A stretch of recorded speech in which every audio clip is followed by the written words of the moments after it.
আমাদের জীবনে কিছু শখ আছে যেই শখগুলো পূরণ করতে গেলে আমাদেরকে বেশ কষ্ট করতে হয়। আমি অনেক শখ করে আমার বাসায় ডাইনিং এর জন্য একটা ফিশ অ্যাকুরিয়াম কিনেছিলাম। পরবর্তী সময়ে ফিশ অ্যাকুরিয়াম আমার কাছে এতটাই ভালো লাগে যে তার আমি প্রেমে পড়ে যাই এবং আরো একটা ফিশ অ্যাকুরিয়াম কিনে নিয়ে আসি, যেটা হচ্ছে ত্রিভুজ আকৃতির। ফিশ অ্যাকুরিয়ামে থাকা লাল, নীল, হলুদ, সবুজ মাছগুলো দেখতে ভালোই তো লাগে, কিন্তু যত যন্ত্রণা এই অ্যাকোরিয়াম পরিষ্কার করার সময়। ও বাবা গো, এই ফিশ অ্যাকোরিয়াম যাদের বাড়িতে আছে ঠিক তারাই বোঝে যে বাসায় অ্যাকোরিয়াম রাখাটা কতটা প্যারা। আমি সবসময় আমার অ্যাকোরিয়ামগুলো ওয়াশরুমে গিয়ে ওয়াশ করি, কিন্তু আজকে কি জানি মনে হলো তাই আমি সোজা এগুলোকে নিয়ে ছাদে চলে আসছি।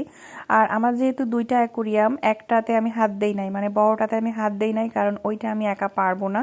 আর এই যে এটা হচ্ছে মোটামুটি একটু মাঝারি সাইজ, তাই এটা আমি মাঝে মাঝে একাই ওয়াশ করতে পারি। যাদের খুব শখ এই জিনিস বাড়িতে রাখার, তারা অবশ্যই মাথায় রাখবেন আপনি এই জিনিস সামলাইতে পারবেন তো। আমার অ্যাকুরিয়াম দেখে অনেকেই বলে যে আমিও বাসাতে রাখবো, তখন আমি তাদেরকে পরামর্শ দেই যদি সামলাইতে পারো এগুলো তাহলে অবশ্যই রাখবা, কিন্তু সবাই মেনটেন করতে পারে না।